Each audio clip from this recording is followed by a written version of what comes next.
Hello, in this video I am going to show you how to set up the bsnes HD emulator on your Windows machine. So I'll have videos covering this on Mac and Linux and how to set up controllers such as the Xbox controllers and PlayStation 4 controller on it as well, so feel free to check them out. So bsnes HD emulator allows you to emulate SNES games. There's another emulator called bsnes. Don't mix it up with that one. bsnes HD is like an offshoot of that. It's an upgraded version where it does allow you to run stuff in HD as well. So this is the one I recommend over bsnes. There's so many bsnes emulators. I was doing a bunch of research. Which one should I create a video on? I might create videos on multiple later on, but this is the one that I've chosen as being really good, great compatibility. It's very accurate. And it works well. It's got most of the features that probably all the features that you'll need in a SNES emulator. Okay, just want to state that this video does not condone piracy. I recommend that you own, or you should own, the game that you play, and ideally a SNES console as well for legal purposes.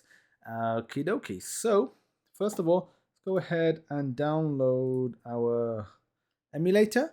So literally just search for bsnes-hd.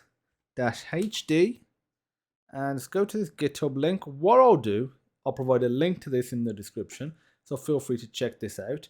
Go to releases, and here you just download the Windows version because we're on Windows. The Windows libretro is for the libretro emulator. So I keep saying it wrong. Libretro, the emulator that allows you to add cores like the bsnes HD core, and you can run multiple different consoles within that. If that's what you want, there you go. But if you're looking to set up bsnes HD separately, you want this one. Click it, it'll start downloading. I've already got it. Well, it's downloaded fast anyway, but that's fine. So I will show in folder, and here we go. So like I said, I've already got it twice, so let me delete the old one. I mean the new one, doesn't matter which one. Right click it, extract all. Where did that disappear to? Extract. Shouldn't take long. And I've already got a game, Super Mario.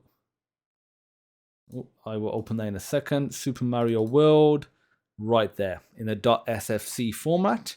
Okay, so let's open up bsnes HD. Let's open up this exe. If this pops up, click More Info. Click Run Anyway. And here we go. So in system, you can load game, load recent game as well, change the controller ports and expansion ports. In help, you can look at the documentation if you want to as well. I recommend that we look into here. So size allows you to change the size of the window. So like so. So let's bump it up to 4 times, for example. Output is, how the actual image will be, sort of, if it's ratio, like if it's going to be stretched, scaled. So I'm going to stick with scale. Shader, we can put blur on, you can mute audio.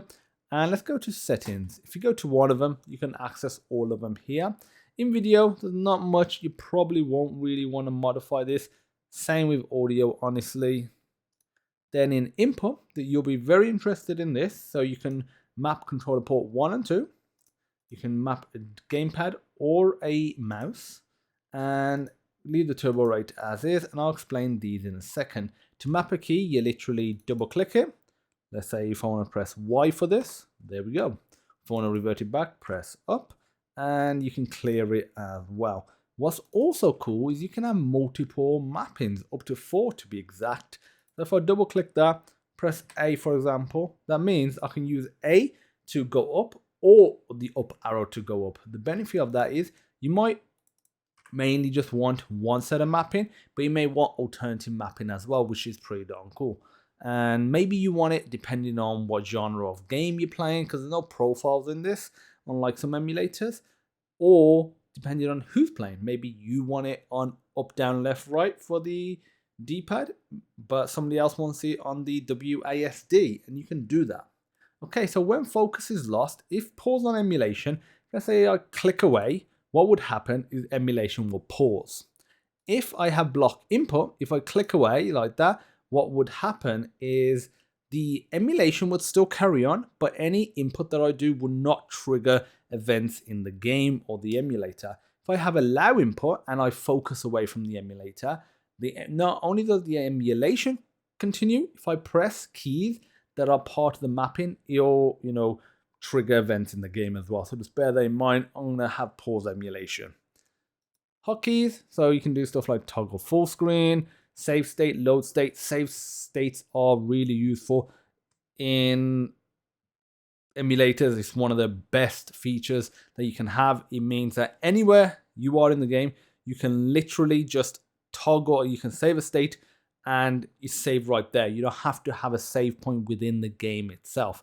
Paths, you can change these, but I recommend you probably just leave it as is unless you have a master folder for each one of these. Feel free to modify it if you need to.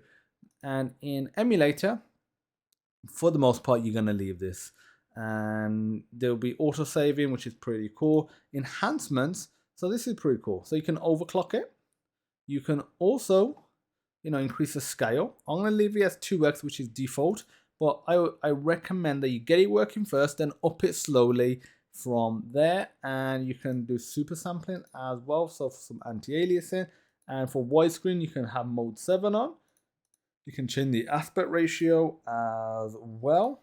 And yeah, so there's a bunch of other features. Feel free to have a look. Compatibility, honestly, you probably just want to leave it as is. So I'll say leave it. And in drivers, you can change this to OpenGL, for example. Dart 3D is probably the best one and to go. And you can specify what monitor. I've got 2 monitors connected. If I activate full screen, you might want it to go to a different monitor, for example, and you can change like the audio driver as well and input. Okay, so that's really it. You can even enable adaptive sync for G-Sync and FreeSync monitors, which is really cool that it supports that. And dynamic rate control requires monitor and SNES refresh rates to match, which is pretty cool as well. And that's it. To launch the game up, you go to System, Load Game, or just drag and drop, which is what I'll be doing. So if I go to Super Mario World and literally drag this on, there we go. I can just go maximize like that. And by default it's like this because it's just maintaining a certain ratio, but there we go.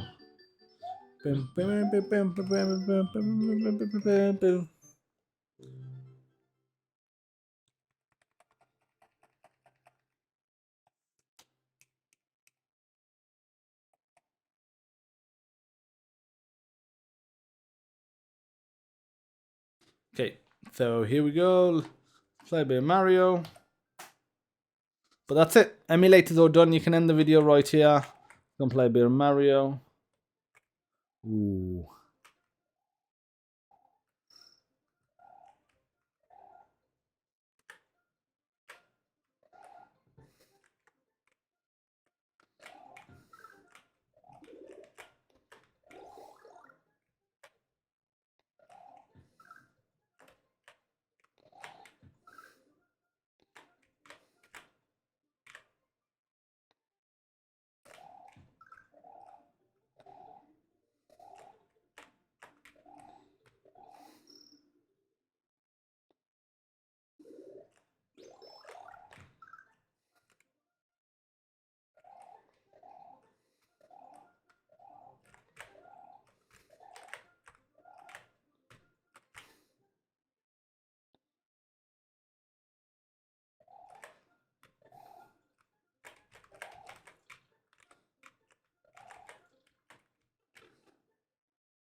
I should have gone a little further down.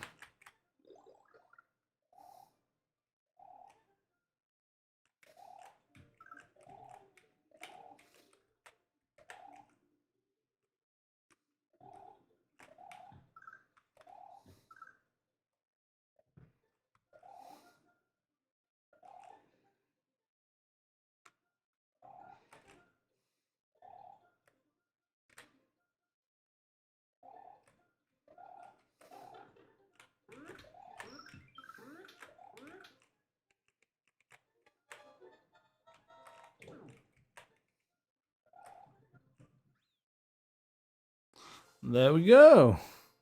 Ah, pretty cool.